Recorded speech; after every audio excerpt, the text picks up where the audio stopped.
Hi, everybody, and welcome to another episode of the Double 18 Podcast Live Stream Edition. I'm your host, Stephen Nagishi. With me, as always, is my co-host from Awful Announcing, the associate editor, and now he has his own Substack.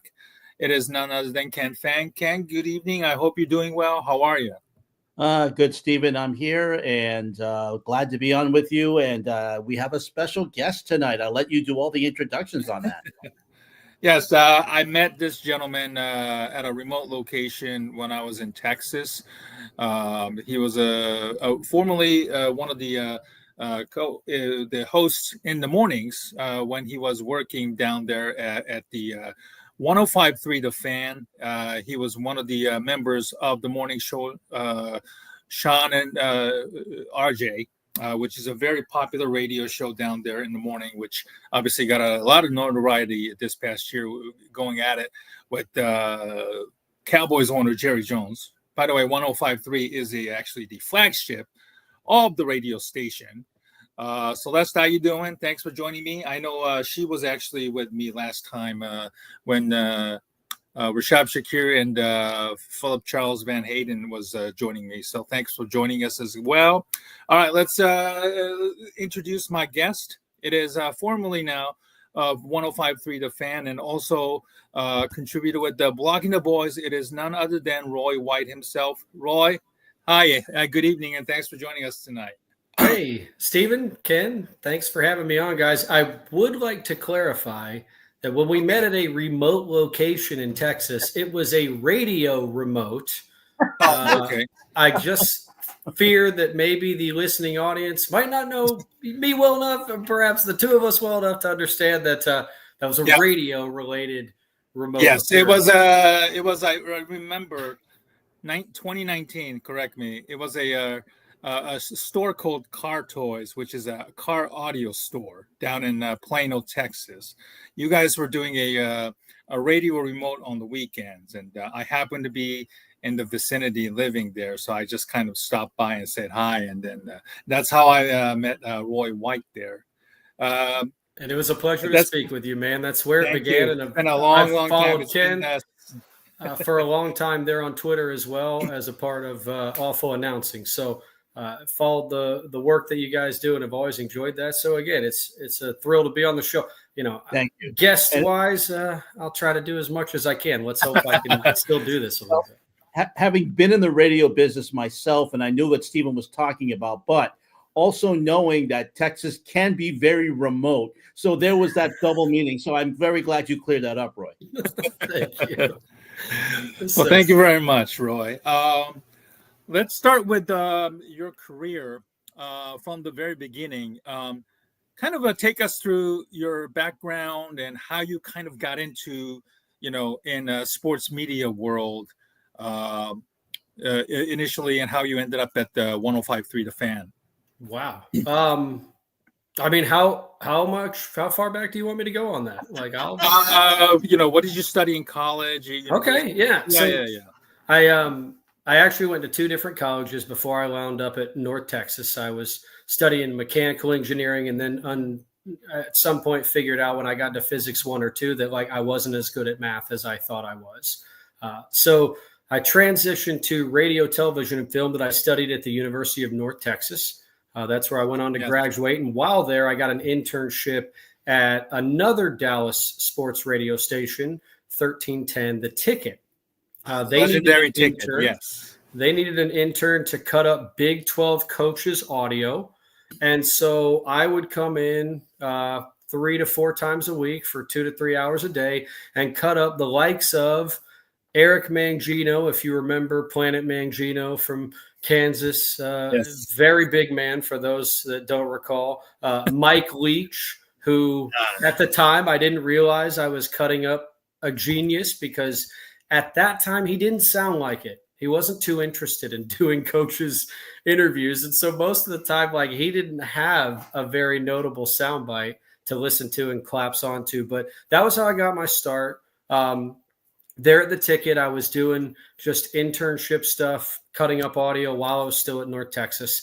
I then, in my final year at North Texas, took on just kind of any capacity job that I could there at the radio station. It was a part-time promotions assistant for the radio hits that we talked about. And then it was also doing stuff on the weekends or the overnights, right? Running the board, just doing stuff that wasn't involved being on the air, just pressing the right buttons at the right times to play the correct commercials so that people get paid at the radio station and I can continue to have a job and they don't automate it at that time. So I was lucky enough to be able to do that, transitioned into a weekend producing role. And that's where I was working with a couple of guys on Sunday mornings, several different iterations of shows before I finally got my opportunity at 105.3 The Fan. And the only reason, well, not the only reason, but timing is so much a thing in this business. If anybody's listening out there interested in, the radio business, like timing plays a huge role. And at that time, there were only 2 sports radio stations in Dallas, 1310 The Ticket and ESPN Radio, which was kind of getting beat so badly that they had one notable programming entity, maybe 2 at the time, not Joey Galloway, but Galloway and Company. Oh, Randy Galloway. Randy yes. Galloway. Legendary Fort Worth Star Telegram. I mean, just Mr. Texas back then. And then also like a prominent local show in the Ben and Skin Show, which was a great program. I think what kept them up and kept them local for a good long while, maybe after they were losing steam. But in addition to that, right, The Fan had just started a few years before. So they didn't have a lot of notoriety. And there was a radio play-by-play individual who had left the Rangers and was working the midday show alongside a guy who also used to work at the Ticket for a very long time, over several decades as a part-timer. They finally gave him a full-time opportunity. That show was Josh Lewin and Mark Elfenbein, the Josh and Elf show. And they needed a producer to replace the guy that had just left. I interviewed. They liked what I brought to the table, having some experience in what I had done producing the weekend shows there at the Ticket. And so that was kind of my opportunity to stay in and get into the mainstream. We had a midday show, 10 to 3 every day. There were transitions between different hosts and things during that show. And so we had some ups and downs. Right now, she's gone on to be an incredible hit for NFL Network, and I give her all the credit in the world for what she's accomplished. But Jane Slater was actually paired with Mark Elfenbein when Josh and Elf left, and she had really not a lot of experience at all in sports. She had been in news for several years. She worked her butt off, and you can see how hard this person works now because she grinds through everything that she does there at NFL Network. She worked her butt off, but unfortunately, like at that time, there just wasn't a lot of audience willingness, acceptance, if you will, to like hear what a woman had to say about sports. I hate to say that, but unfortunately, women are up against it in that department. I still think today to some degree that exists, but even back then for me, this was something that like if she made a mistake in saying a player's name, the amount of people that would react to that versus me or Elf or anybody else making a mistake saying a player's name, the reaction was 10 times for her what it should have been, for us. So unfairly, that show unfortunately did not last a super long time, and I got let go as a result of it. The guys on the morning felt like I still brought something to the table and didn't want to see me leave the building. And so they asked to keep me on and bring me into the morning fold. So you are looking at Josh Lewin's Wikipedia here. Yeah, page. And there's the Josh and Elf show that's posted here on 105.3 The Fan. And Josh was also like excellent as well. I don't think it was Josh's passion necessarily to do a sports radio show. So I don't necessarily think that was something he was looking to do long term. I think that was just something that he got into as a little bit of a transition, because now since then he's gone on to do play-by-play for the Red Sox, for the Mets. He was doing it for the Chargers at the time. I mean, he's now, I think, potentially at Northwestern, I believe, is what his Wikipedia page said. I mean, he's been all over the place. Yes. He's an incredible voice talent. So credit to Josh and thank Josh for giving me that opportunity way back then. And then, as I mentioned, right, when the midday show kind of went away, Sean and RJ brought me on. And again, those guys were hugely influential for my opportunity as a radio host. They kind of gave me the opportunity to do bits, to do skits, to do funny things that I hadn't had the opportunity to do as much of before. And they brought me into the fold to where I was able to earn my way back into a full-time position. Now, one thing worth mentioning, again, talking about the business, at that time when I got let go, they basically said no more full-time position, no more, benefits for your family, etc. And so that was then something that I had to work full-time hours, it seemed like, for the morning show as just a background producer, just to find my way and prove my worth in that department, right? A couple of years later, wound up getting that full-time position back. They made me a producer there with Sean and RJ, and that's who I spent all my time with until I eventually kind of left the business there in 2021, right around COVID. We parted ways, and I thank those guys again for everything that they did for me, because we had a really fun time. I look extremely fondly on those years, but in the end, I reflect on it all and say, it's hard to make a living in this business. It's not easy to make a living. And if you have a family, I do have a wife who is Vietnamese and two beautiful children, a 7 and a 5-year-old. And at the time, I had the boy and was just having the girl. And when COVID happened, and when radio seemed to kind of shut down anyway, it felt like I needed to make a new decision. So now I work in mortgages. I am thankful for gentlemen like you who still care what someone like me would have to say about sports. And I'm super excited to share my thoughts on what's been going on lately, because, geez, here in Dallas, there's a lot. It is. And Roy, I really appreciate you opening up about your past and the cutthroatness of the business. I'm sure. Does that kind of do you still remember the day that you were kind of being told that your position is either being eliminated or you're being let go? I know it's a standard now, especially in this day and age in the world that we live in. It's the layoffs happening left and right now. And obviously it's kind of a scary time for a lot of us to be in this position. Stephen, as someone who has been fired many times in radio, and Roy will know this, you're not trustworthy until you're fired at least once or twice in radio. You're not, and I am very trustworthy right now because I've been fired 3 times. Twice for me, and both by the same company. So that tells you something, that, hey, they're at least a lot of times, right? If you keep from burning too many bridges, you can have another opportunity again down the road, perhaps, if you just kind of stay in it. So that would be the silver lining to it. And thankfully nowadays, you don't need a whole lot from cost standpoint to put your own content out there. That's what we are doing. Exactly. I mean, that's the great thing about it is I would shudder for you guys to see the setup that I'm rocking behind this screen right now. No, Roy was telling me earlier before Ken joined us. I'm sure you might have caught the snippets of it there, Ken, when you joined.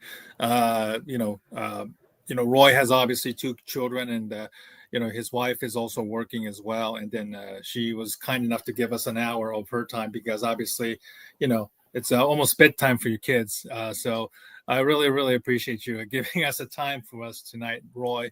My guest tonight is Roy White, the former producer and a radio personality with 96.7 The Ticket, the legendary sports radio station, and also the 105.3 The Fan, which is the flagship of Texas Rangers and the Dallas Cowboys. All right, let's get to the meat of things. You were, joking about things happening in Dallas right now, and obviously the number one topic has to be the fallout from the Luka Doncic trade. Yesterday, I don't know if you saw the game, Roy. I hate watched it. I hate watched it with everybody else. with the rest of the country, by the way, it was the most watched basketball broadcast of the season. So a lot of people obviously were interested in what Luka was going to do, and he did not disappoint. I guess the only disappointing thing, the frustrating thing is surrounding Luka going to LA is the amount of times I see on social media right now. What's getting to me, right? Because like it's always something. It's the next thing.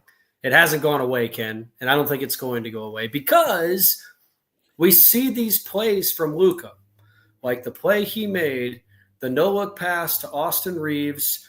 You're pulling it up because it was the highlight of the night in terms of passing, and it's what he does every single game. If you got to see him in Dallas, this is why it's so frustrating to have given that up. It's just so special. You can't get it from maybe but 3 or 4 players in the league right now. Absolutely. And let me just say one thing. You mentioned Jane Slater. I got to meet her in New York at the Super Bowl when the Super Bowl was actually being played in New York. And I met her there along with Peter Burns of SEC Network. We were hanging out there all throughout the day during media day. And I gotta reflect how hard she works, and she's absolutely fantastic. So I echo those remarks that you made, Roy, about Jane Slater. She's absolutely fantastic, and glad to know her and glad to call her a friend. But in regards to Luka, I mean, I know it's frustrating because last season, they were in the finals against the Celtics. I live up here in New England, so I know how big that was up here. But the fact is that you're thinking, great, there's a great future here. This is the first time we've seen him in the finals. We're going to get back to there again. And then all of a sudden this trade hits. What was that like? I mean, how many bricks did that feel like when that news hit to Dallas fans? I mean, I still can feel it. I'm looking into a far off, distant place right now because that was the weight of it. Your heart sank. He was the heart of the Dallas Mavericks. And you can make all the basketball arguments that Nico Harris has attempted to make in the time since that trade has gone down, right? Whether it's about his conditioning or his work ethic or how he thinks that defense wins championships and ultimately having a great premier perimeter defender and a great group of defensive big men also gives them a better chance to win in the short term, in the now. That's all well and good if you don't understand the legacy of the Dallas Mavericks organization. If you just came in as an outsider a year or two ago, that is maybe how you would have treated that situation. But if you've been around here since the 80s and the 90s, when really you had to slug it out to even care about the Mavericks for the most part in the 80s until Dirk came along, it's really shocking that they would give that potential legacy up. And I struggle to come up with good reasoning behind it. I think I've settled on the strongest reasons why I believe they did what they did, but they still don't justify it in my mind.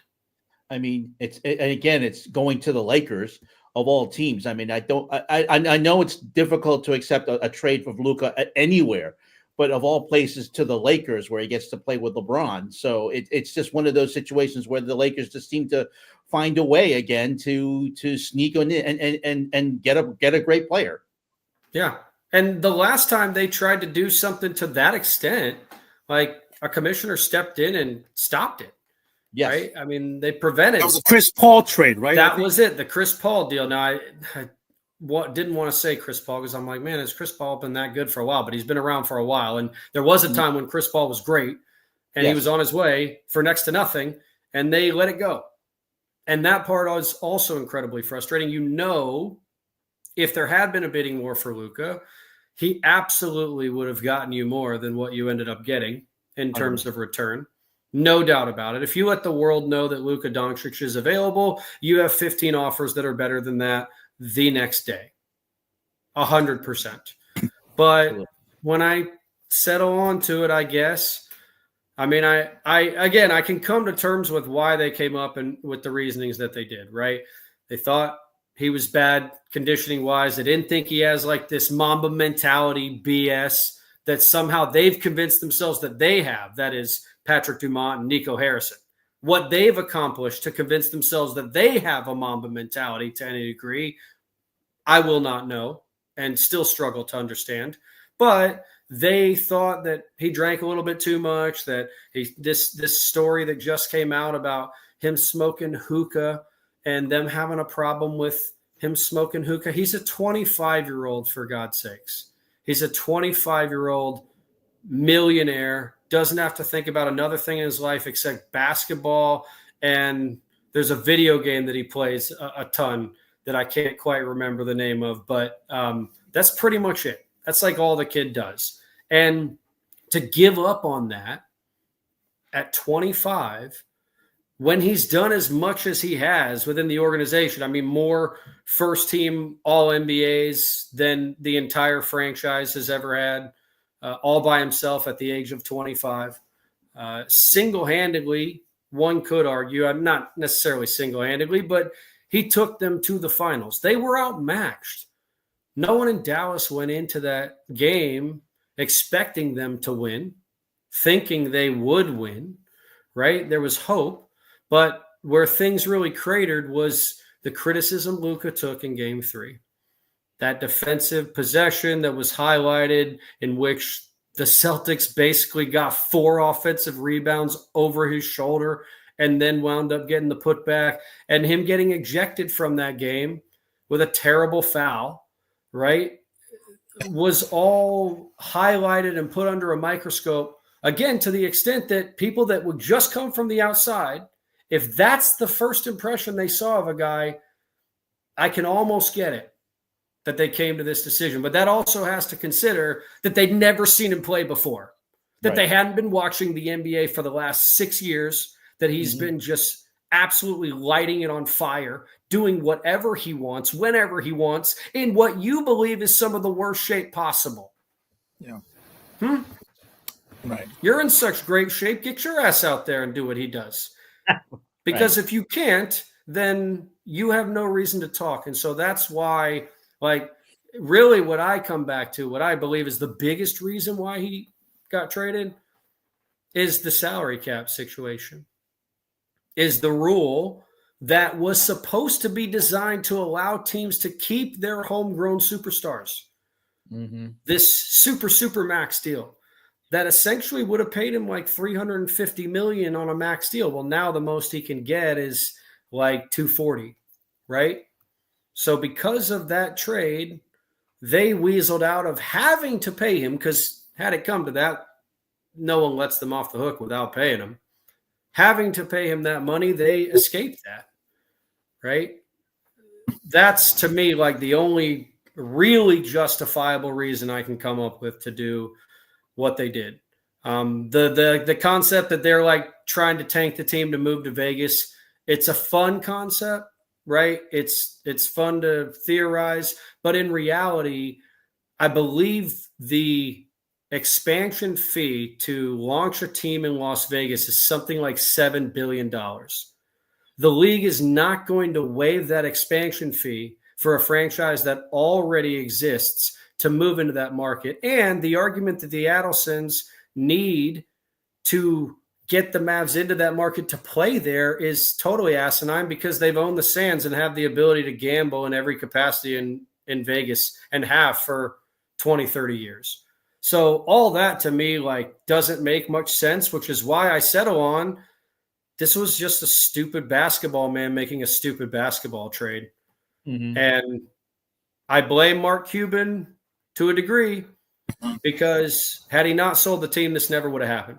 Exactly. Because Patrick Dumont, Wreck-It Ralph looking ass dude, just laughed, but then didn't have the stones to say, okay, I'm laughing because that's the most moronic thing possible. Move on to the next idea, Nico. Move on to the next concept. Figure out how you can motivate him, or figure out how we can motivate him to do what we need him to do, because I'm not giving up a generational talent for a 31-year-old walking crutch. Yep. And that's proven to be true because as exciting as Anthony Davis was for 2.5 quarters, right? I think he got 4 blocks in that time frame. It was an incredible stat line. And then he walked off and has been out for 3 weeks and will continue to be out while the Mavs ultimately probably wind up in the play-in game, but may fall out of the playoffs in altogether. Mm-hmm. Yeah. Mm-hmm. That's true. Yeah, there have been some stories about, the Adelsons wanting to move, or, people are thinking they're trying to tank the team so bad that they're going to try and, relocate. Do you buy it? Do you like that idea? Well, I mean, money's not an option for, people like Adelsons anyway. So, I think moving the existing team like the, the Cleveland Browns back in the mid-'90s, if you remember when they moved to Baltimore, and then, several years later, the NFL re-awarded the Cleveland Browns in the 1999 so-called expansion.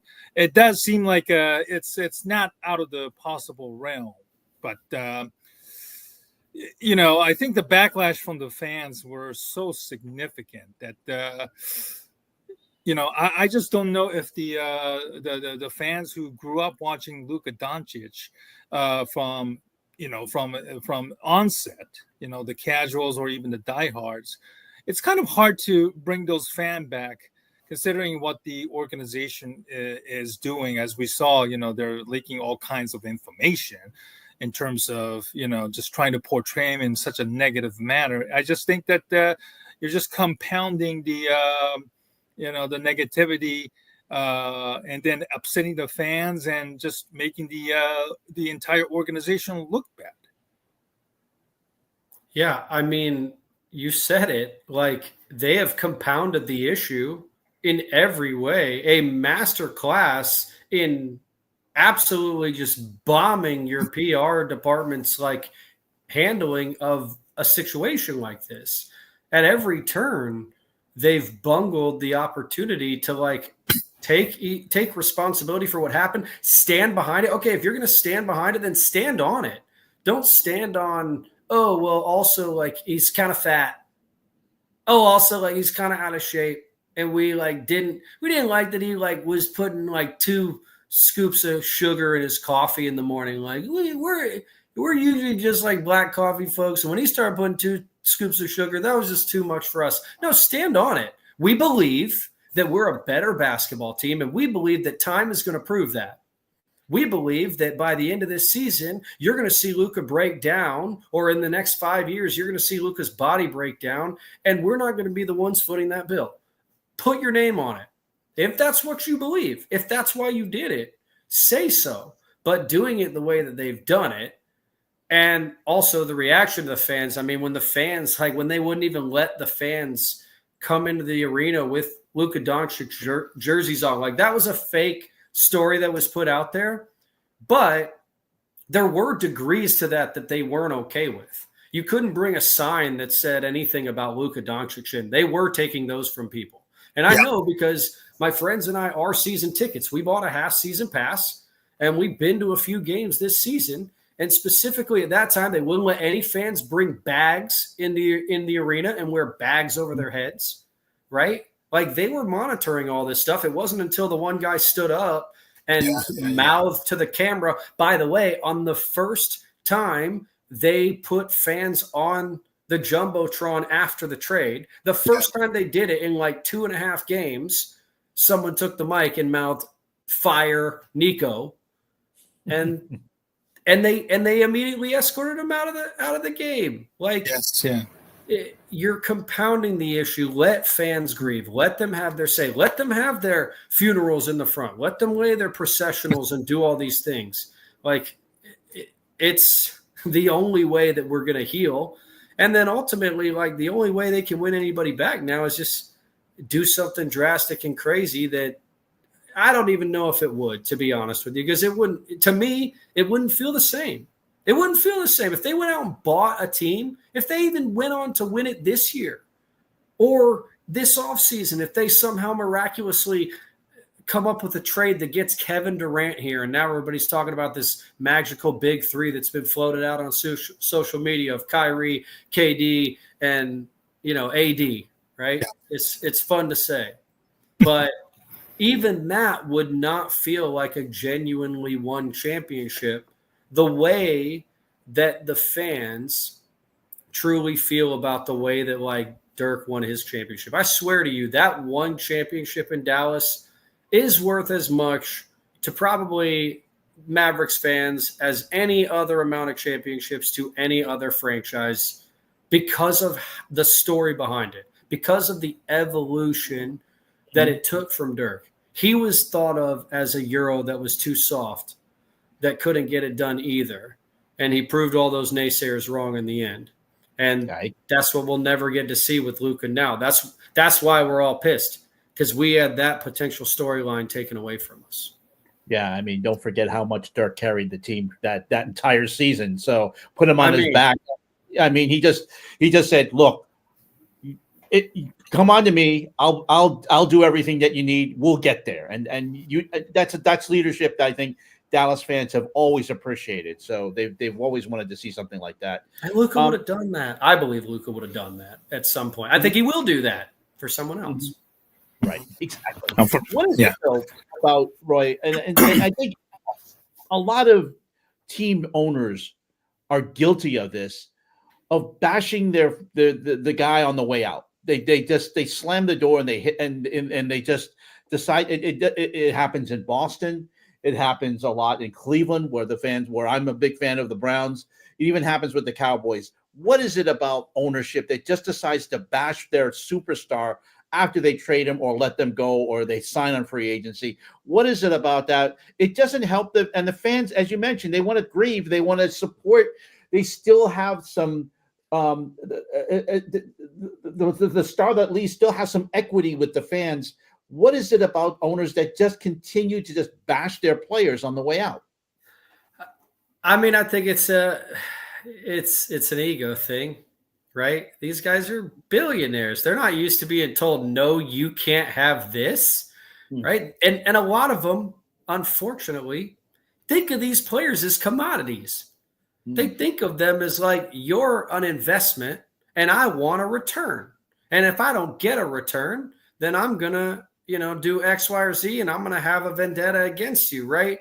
It's more personal at times than people, I think, believe it to be. But there's also like a little bit of a scored lover thing there where someone is saying, hey, like I covered for you in all these instances in X, Y, or Z. I mean, certainly in the Cowboys, they've had plenty of players that have come through here that they've covered for. So on their way out, they'll go, oh, by the way, here's a little bit of justification behind why we're doing it, right? In hopes that maybe someone will carry their water for them. And unfortunately, like as you and I say, and I agree with you that 9 times out of 10, 99 times out of 100, that's just sour grapes more often than not from the team spreading that information.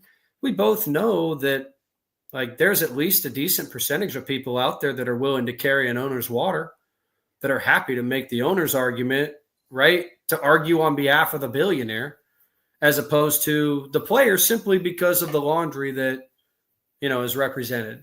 And that sometimes is an unfortunate part of sports, in my opinion. No, 100%. I agree with you. 100%. My guest tonight is Roy White from Dallas, Fort Worth, formerly with the 105.3 The Fan and the Ticket in Dallas.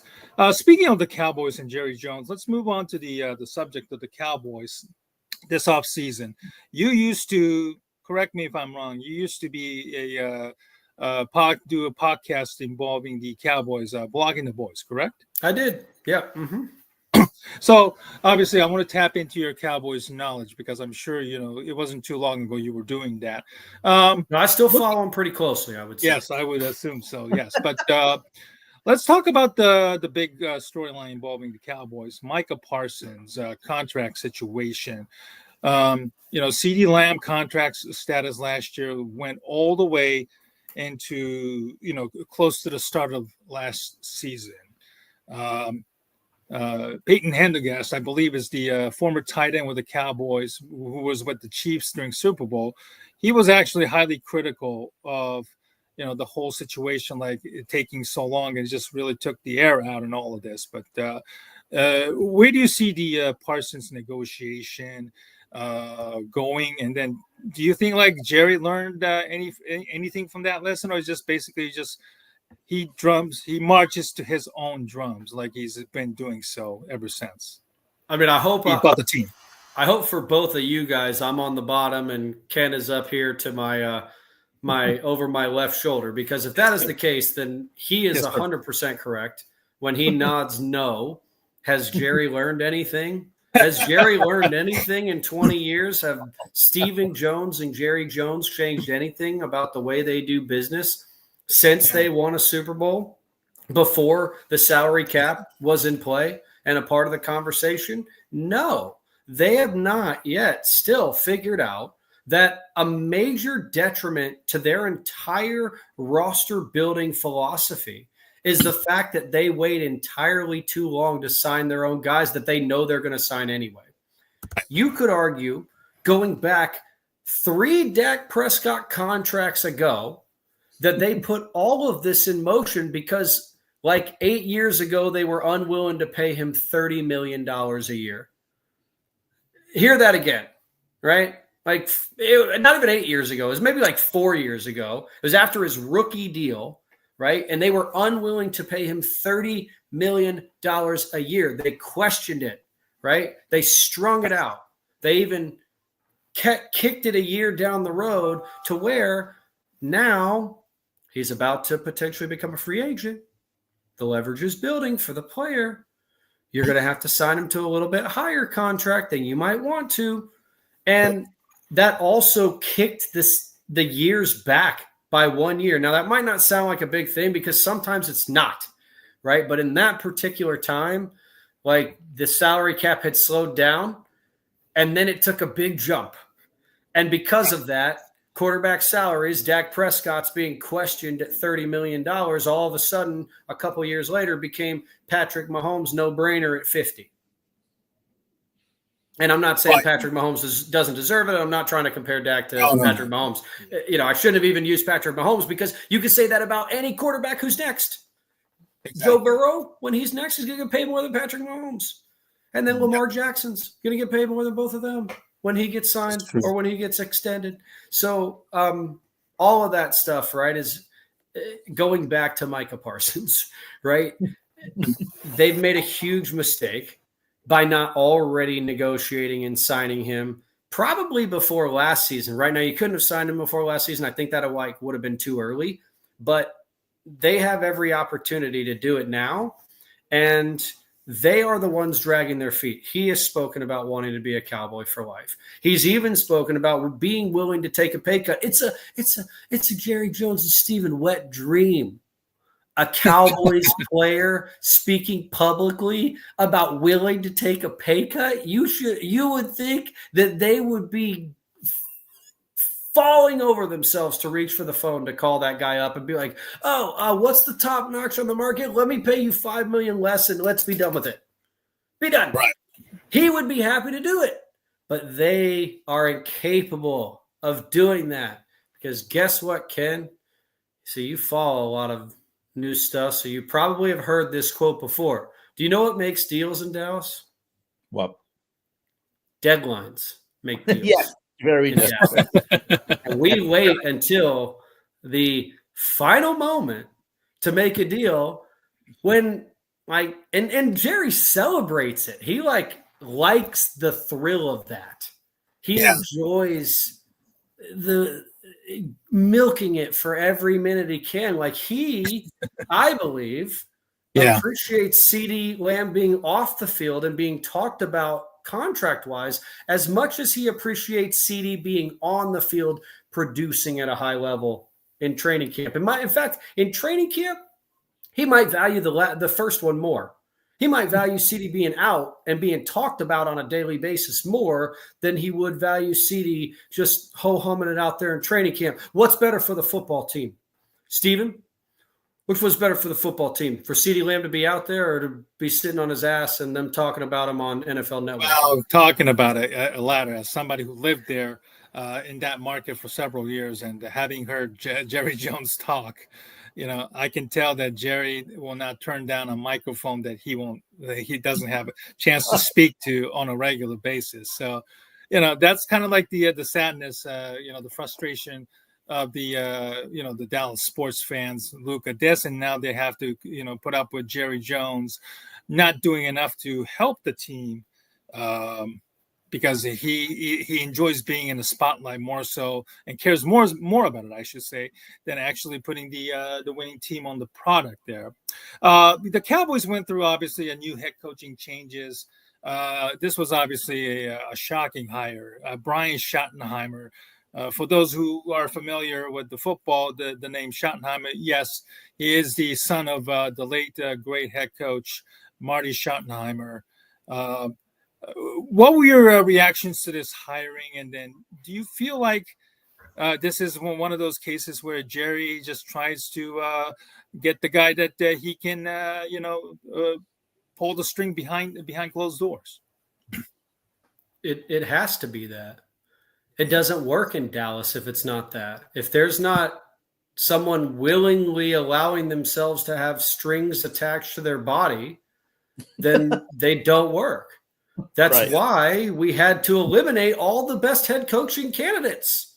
That's why Ben Johnson couldn't be a Dallas Cowboys head coach, right? The highest coveted. Well, I'm a Bears fan, so I'm really happy at least. Exactly. That's what, like, you guys, dump on the Bears as an organization all you want and what they have or haven't accomplished. At least they're willing to look at themselves and say, we can change.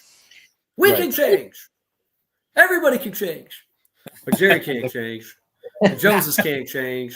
And therefore, he tried to convince us in the press conference after that, Jerry did, that Brian Schottenheimer was a risk. I don't know if you heard that quote. I didn't hear that one. He said Brian Schottenheimer was a risk. So which is it? Is he the guy who's grown up his entire life in the NFL and has the acumen to be a head coach?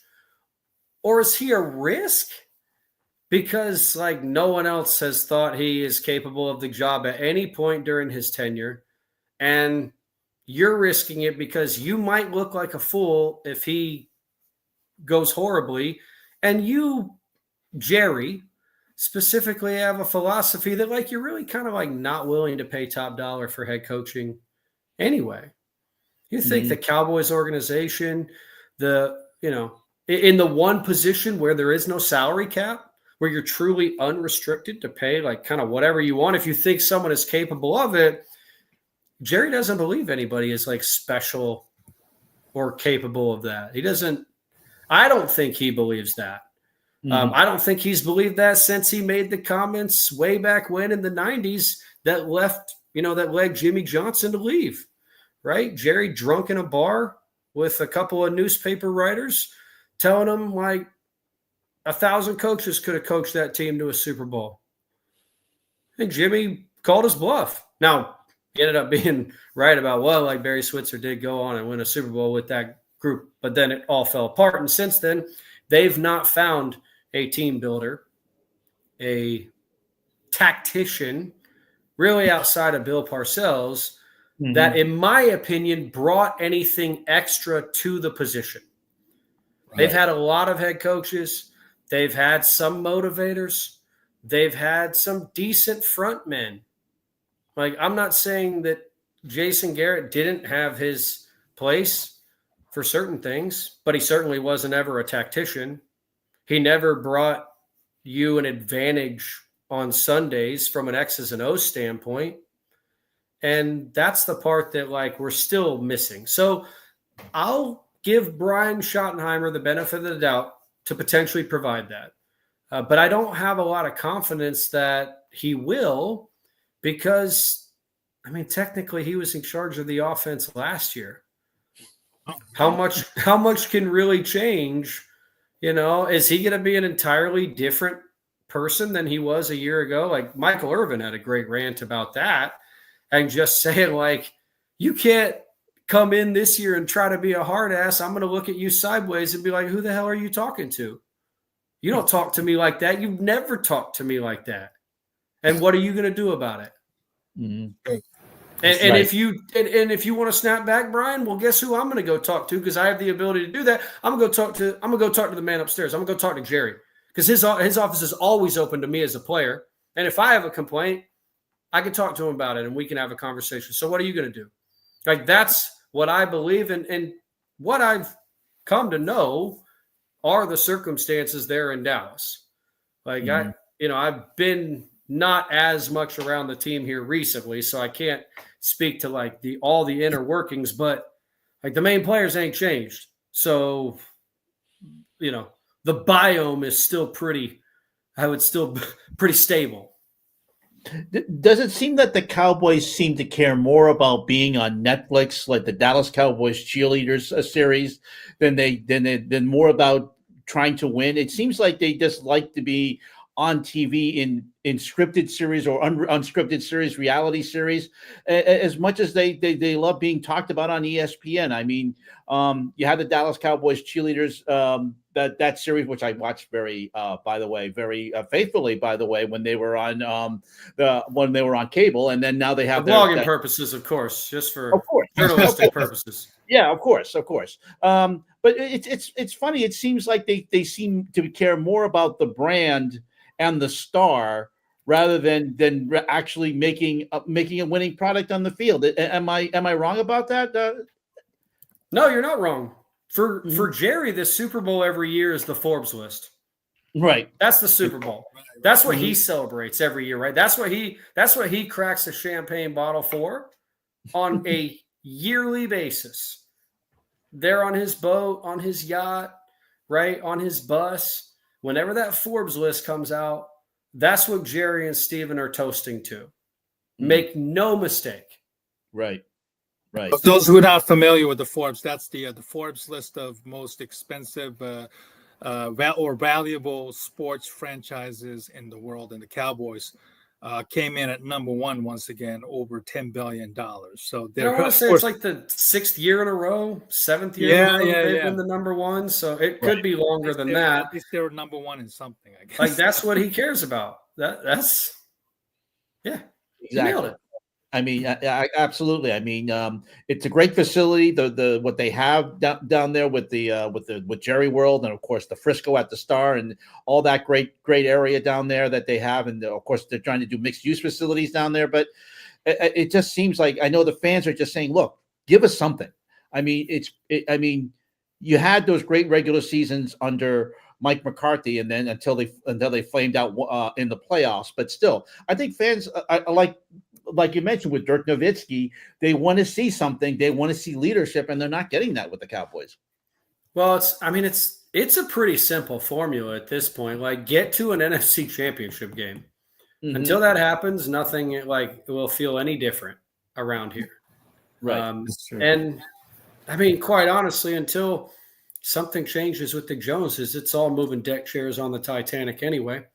If they're not going to change their ways, I'm sorry, it will never work. Exactly. Think about this. They found two, not one, but two viable, borderline Hall of Fame, but 100% viable franchise quarterbacks to cover over 2 decades in Tony Romo and Dak Prescott. They found them both, right, after the first 2 days of the draft, and they still were unable to ever, during either of their times with the franchise, build a viable roster around them, maybe except for the 1 year that they lost against the Packers in that infamous Dez Caught-It game. That's the 1 year that I feel like they had the championship team that they didn't, get there. Otherwise, they've never really built the correct formula around those incredible gifts, incredible finds. Exactly. How many other franchises can say that they have 2 quarterbacks that have spanned the last 2 decades, and they found them both after the first 2 days in the draft? I don't think there's. I mean, I'm struggling to. Maybe there is. Forgive me if you guys can come up with one off the top of your head, but I don't think there's one out there. Right. And Romo was undrafted free agent. So. Exactly. right? Like found them out off of the scrap heap. 100%. I mean, it just goes to show. I mean, but again, Jerry will be loving this because we're talking about the team and we're talking about them just like he would be on. And we all know that how much ESPN loves the Cowboys because without the Cowboys, they have nothing to talk about on first take and Sports Center. But I'm just being cynical, Roy. No, I mean, you're not wrong. It is frustrating how much time they spend on the Cowboys. I like it. It's a self-fulfilling prophecy, although to a degree, where as much time as they spend talking about the Cowboys makes everybody hate the Cowboys, which then makes them spend more time talking about the Cowboys because everybody hates them. Everybody wants to dogpile on them, or if they're winning, there's enough people that are backing them that like people are barking probably unnecessarily. So that I expect will significantly quiet down this year. You won't hear a lot of Cowboys fans barking. You're not going to hear them barking against Washington fans. You're not going to hear them barking against Eagles fans. They're going to be shutting their damn mouths this year for the most part because they don't have a whole lot to say. We don't have really anything to say to anybody. Well, they at least have something to say against the Giants. I mean, we all know. Yeah, exactly. Right before the Giants draft a quarterback, and then maybe they don't. All right, Roy, let's switch subject and talk about other sports around the world. We witnessed the All-Star game in both the NBA and the NHL. It was a complete stark and contrast. I don't know how much you watched either All-Star games. What were your thoughts on the NBA All-Star and then the viability of NHL Four Nations tournament? I mean, obviously, like I'll be honest, I didn't watch a whole lot of either. But I did watch more of the Four Nations tournament than I did of the All-Star game. And I think that coincides with most of the people that I've spoken to, most of the reactions that I've had with people. The NBA All-Star game, for whatever reason, the format, like everything, and quite honestly, with all the commentators on it, like crapping on it, even Draymond Green and everybody else involved with it saying how much it sucks. Wemby and Chris Paul like trying to cheat their way to a skills competition win. That was like, I guess that, but when that's the thing that comes out of the skills competition, right? That's a little bit sad. Even Mac McClung's like dunk contest stuff is impressive, but it's almost like watching the old school and one tapes, where it's like, all right, cool, but we may need some like NBA talents in here because a lot of people don't know who Mac McClung is, even now, after that. And so, the Four Nations tournament on the flip side, right? 100% intensity, 100% investment by everybody in the building. The arenas were crazy. And I'm sure, unfortunately, like there's a little bit of a political aspect that goes into that as well. Like we don't need to get too much into that, but because of that, the energy in those buildings was electric. And how could you not be a fan of those games if you're into hockey and if you're into really like sports in general? Like, how could you not be into what was going on there on the NHL versus on the flip side? Like, I mean, guys kind of not caring in the NBA. And I'm not suggesting they need to care about the All-Star game. I don't know if that's like the answer. And I don't really think there is a great answer. But the Four Nations tournament, here to stay. That's a winner. Yep. I mean, what's it going to take? I mean, there's talk that the NBA might want to do a USA versus the world, and I think that will be a great thing. But even that, is that enough to save the NBA All-Star game and how much it's been bashed over the last 10 years? I mean, there's just no way to get them to care. I'm sorry. There's no real way to get them to care. You can't make it like the MLB All-Star game where the winning side gets to host the World Series, right? So like the West or the East gets to, how are you going to do that if you're going to do it USA versus the internet? And even that, like, okay, maybe the international guys could stir up some pride, or the American guys might, have a little bit of that too. But I think that would still wind up being more of like an exhibition because a lot of these guys are just like friendly with each other. It's not, again, I don't think there's a good answer for the NBA. I think that's why, after 20 years, we're still asking that question.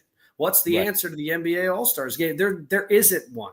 We're not going to cancel it because it makes too much money, and it's too much fun for the host cities to at least say that, like, hey, you're bringing the NBA's best to that city once every like 10, 15, 20 years.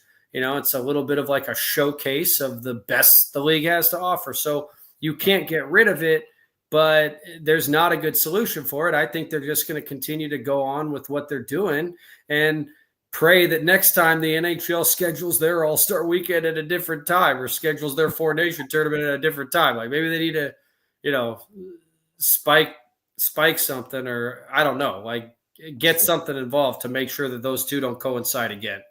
That's right. True. Exactly. And then finally, the talk of NCAA tournaments expansion and also in the college football world as well. NCAA tournament coming up next month, talking about 76 teams. And then also, CFB had a pretty good run this year with the 12 playoff format, 12-team format, I should say. Do you find it tiring, like everybody else, about expanding and ruining the good thing, or are you one of those people like, expand it to 16 teams for CFB and expand NCAA tournament? You're all for it. Which one? I mean, the NCAA tournament is like, I don't know. I don't need it to be expanded anymore because I'm not watching those playing games personally. I don't make time and set an appointment to watch those games. It's not until the games kick off on Thursday that I'm really invested personally, right? Mm-hmm. So for the NCAA tournament, if you expand the tournament, that's fine. I'm still not caring until the first Thursday or Friday. So 100%. I don't know what good it does you personally. For the college football playoff, there's argument to be made. I expect it probably will continue to be expanded. Is that watering it down to a degree? I suppose. But, did Ohio State kind of deserve to win it after the gauntlet they went through? Yeah. I don't think anybody's arguing that they didn't, even though most people would also agree they maybe weren't the best college football team in the nation last year. Mm-hmm. I don't think they were. I don't think really many people thought at any point in time during the season that they were, but that's what a playoff does. Right? It's not meant to, in my opinion, show the best team at the end. It's meant to give those teams an opportunity and see what you could do with it, given the circumstances, given the injuries, given the players that can and cannot play in those circumstances, and roll the dice. That was exponentially more fun than we saw, I think, from a year or two before in college football. Would you both agree? Did you have more fun this year in the college football playoff than you did in years past? Oh, 100%. I mean, seeing Notre Dame host a playoff game, that was a great atmosphere. I mean, that was incredible. And do you guys have a rooting interest in college football either? Because I'm not like I don't have necessarily a team. I just kind of, as teams are going, I kind of get on their bandwagon a little bit. I hate to say that. I don't know if it's fair to say that, but that's true. I mean, I didn't go to a school where it has a college football at all. So, I kind of go by, the players and the school, the tradition, et cetera, et cetera. Ken, I'm sorry. Did you have one? Yeah. No, I went to the University of Rhode Island where football doesn't really matter. But I for me, it's anybody but Ohio State and Notre Dame. But that's okay. That's cool. Like you live off of the teams that you hate almost sometimes more than the teams that you love, and the teams that you want to see the demise of more than the teams that you love. I really this past season, I came to be a huge fan of SMU. I just think they were. And it wasn't just about the locality of it. I just thought their quarterback Jennings was really, he'll be a talent at the next level. And their offense was really exciting. And I think as a destination, SMU's probably on its way up in terms of how many athletes and stuff already spend their time in DFW to train or to live in the off season. Right? Their kids then are living in these areas. And so that means a lot of athleticism is growing up in and around this area. And I think they'll only want to end up kind of staying close to home. SMU is probably going to be better next year, I think.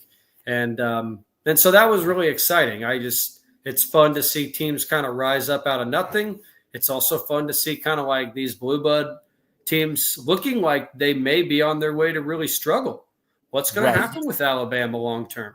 What's going to happen with Clemson and Florida State long-term, right? Are they still going to be in the conversation, or is there a chance that they could fall out of that conversation entirely and be replaced by the likes of like an SMU or some of these other schools that you haven't seen a ton of. So I really enjoyed that, especially someone who doesn't have a big rooting vested interest in college football. So for me to answer that question, like, I'll take a few more teams. If you want to give me a few more teams, I'll take a few more teams on them. Well, I jokingly said on Twitter/X the other day that if they're going to expand it, why don't you just put all of the SEC and Big Ten teams, because they want to expand the playoff anyway, put all of them in there and then 5 at-large teams. So, that's my idea. Well, we're on our way. We're not far off from the 4 super conference team, right? Exactly. Like 16 team conferences. And we slug it out from there, maybe have a few at-large bids as well. But, yeah, college football, it was a good product this past year, I have to admit.